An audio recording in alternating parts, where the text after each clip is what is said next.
Hey guys, Loomer here again.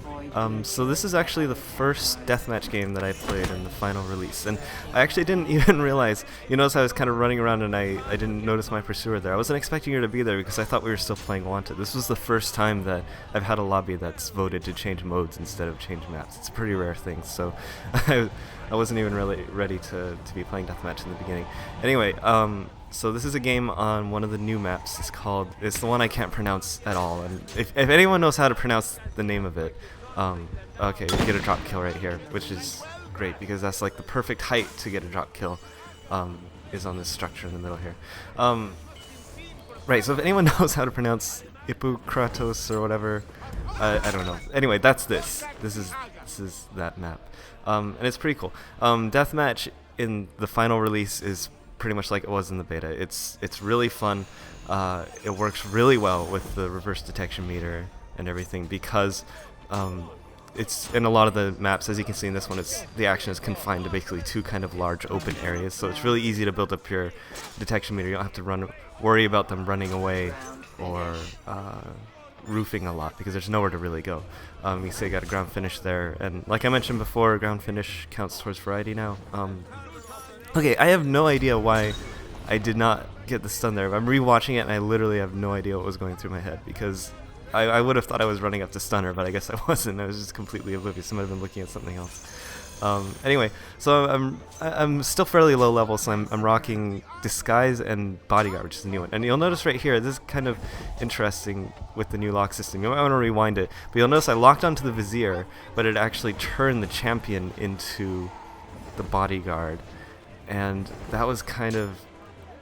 I've run into this problem a few times, where if you're using a ability like Decoy or Bodyguard, where typically you would lock on in order to select who to change into the Decoy or Bodyguard, this new locking system is weird. Just because you're locked onto someone doesn't mean that's who your focus is on or who's actually going to turn into this. And I guess I was confused here by the new firecracker effect or something because I thought he was a lot further away, and for some reason I didn't even notice like the big X prompt on the thing or whatever. That was actually kind of sad. This guy bashes into me, so I'm going to taunt him. It's kind of interesting to hear some of the voices that they've given some of these characters. I noticed the courtesan doesn't actually have a voice. She just kind of laughs and makes like saucy noises when you try to taunt someone. Okay, right here I went for the I decided to go for the focus instead of the grounded. I thought maybe I'd have time to get both, but I just barely kind of missed it. So you can tell I'm playing as the Jester, which was the pre-order bonus for GameStop. So I imagine a lot of the US people watching it probably have him. Oh god, I just missed I was trying to get the hidden silent, but just barely missed it. I'll take the incognito instead though. The only thing is, I really like the visual design of the Jester that they did here, but he actually stands out really well. So I mean, characters that are white, like the Sentinel and the Thespian, they're wearing like all white clothes, and the Jester is wearing like this orange that's somewhat bright, at least for Revelations. In Revelations terms, it's a bright color, and you stand out pretty well with them, so you have to be careful. So anyway, like I said, I'm pretty low level, so I'm using Disguise and Bodyguard. Bodyguard is one of the new abilities, and you may have seen it. If you want to see more about Bodyguard, you should check out Esco has a couple videos up, and he uses them pretty well in that. But basically, it's a 60-second cooldown ability for defensive purposes that turns a civilian into a copy of you. Here, I thought maybe I could get a grounded drop kill. I'm not sure if that's even possible, but is another case where I figured I would take the. I really want to go for drop kills because they're worth so many points here in Revelations over Brotherhood. And so I thought maybe I could try to get it grounded as well and pull his body off the top or something, but just ended up getting the drop kill. But I'm fine with that. Anyway. So it's a 60-second ability. Briefly turns a civilian into a copy of you. Here's another case where I didn't get the hidden kill on the hay bale. I need to wait a little longer because of the way Revelations works with hay bales, I guess. And that NPC that's now your bodyguard will wander around for maybe 5-10 seconds, and you can either use it to get a lure, which is actually really nice because because the bodyguard doesn't, decoy works well, but the bodyguard will, a lot of times I've activated a decoy and it runs in the opposite direction of my pursuer. The bodyguard will kind of actually stay around, hang out in your general area for a little bit. The only thing is it doesn't last as long as a decoy, but maybe you can modify that with the crafting system later. And so you can either get a lure if they try to kill it, or if you wait long enough, if you wait, I don't know exactly what triggers it, but your bodyguard can actually stun your pursuers. And it doesn't seem super reliable, and you don't get any points for it, which it would be really overpowered if you did. Anyway, by the way, you can see with the lure there, I got extreme variety actually in this match. Yeah, so either it's good for getting rid of pursuers, especially if you don't know where they are. Okay, so in my earlier videos in the beta, I kind of speculated that extreme variety would probably be the hardest to get in Deathmatch, just because there's no chases, so you miss out on all the bonuses from all the different escapes they've introduced, plus close call. And that would have been true in the beta, but in the final release, it's actually pretty easy to get, as you see. This is my first Deathmatch game, and I already picked it up, and I wasn't really trying for it. I just happened to pick up a lot of bonuses along the way, and that's because the beta already had a lot of bonuses, and now they've added a few. They're counting a few more bonuses that they weren't counting in the beta, and so it ends up being really easy to get extreme variety in this game. The bonuses that I think count, well, actually I know ground finish counts because I got greater variety off it once. I was looking through the bonuses I got in this match, and it's either I think contested kill might be its own bonus. I'm not 100% sure on that, or possibly the streak bonus. When you get a streak, that might count toward your variety. It's one of those two. I think it's the contested kill that gives you the that counts towards your variety in this. So anyway, this, I play Deathmatch. My strategy is pretty similar to how I played it in the beta. It's like I find kind of a high traffic area. In this case, it's in front of these two heralds right here because it's kind of right next to the staircase that people come up and down a lot.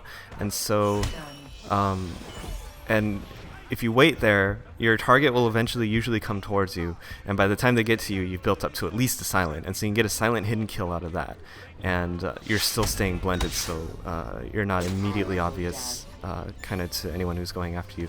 Disguise still works really well here. I think I'm probably even going to use it after I've unlocked all the other abilities, because it's really hard for people to find you when you're using Disguise, because there's no compass to kind of help pinpoint where you are, and there's no sound effect either to kind of clue you in on whether or not someone's used a disguise or not.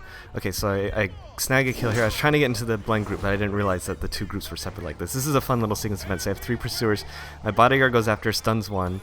I get a stun on this other guy, and then I kind of lunge for this last stun here. And so I've just took out all 3 of my pursuers, and gotten my streak bonus out of that too.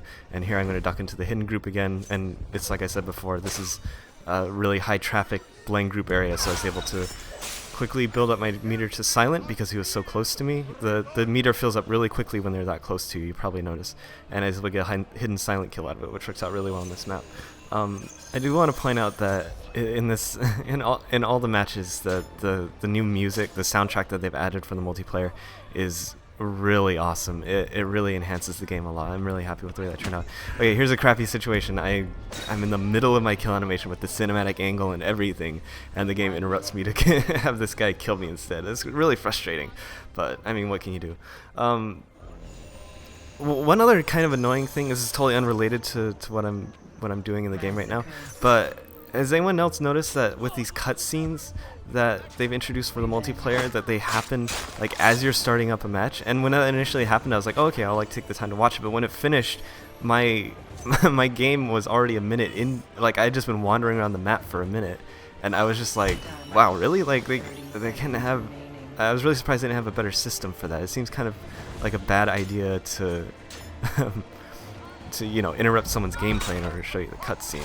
I would have thought it would have been when you went back to the main menu or something, but anyway, I just thought that was kind of a little random, weird thing. Anyway, so Match is almost over. I was hoping to kind of break 10k here. I'm at 9600, I think, but it ends up not happening. I think with all the changes that they've made, I thought it would have been really funny if I gotten 10k on my very first deathmatch game. I think with all the changes they've made, namely where they've increased discreet and silent since the beta, and they also, when you get contested, you only drop down to discreet now. It makes, and plus all the new variety bonuses, or things that count towards variety, it seems like it's a little bit easier to get higher scores in Deathmatch, or any other mode than it used to be in the beta, although not really by a huge amount, just by a little bit, I think. So as you can see, a lot of silent kills and stuns, which is really great because those will count towards my 3 streak in this in the profile set that I'm using. Okay, anyway, that's it for the match. I hope you enjoyed it. I'm thinking that I'll probably...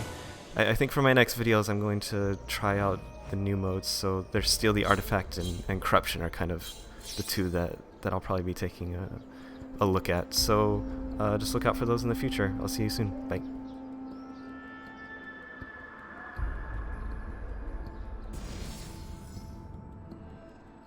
Synchronizing agents.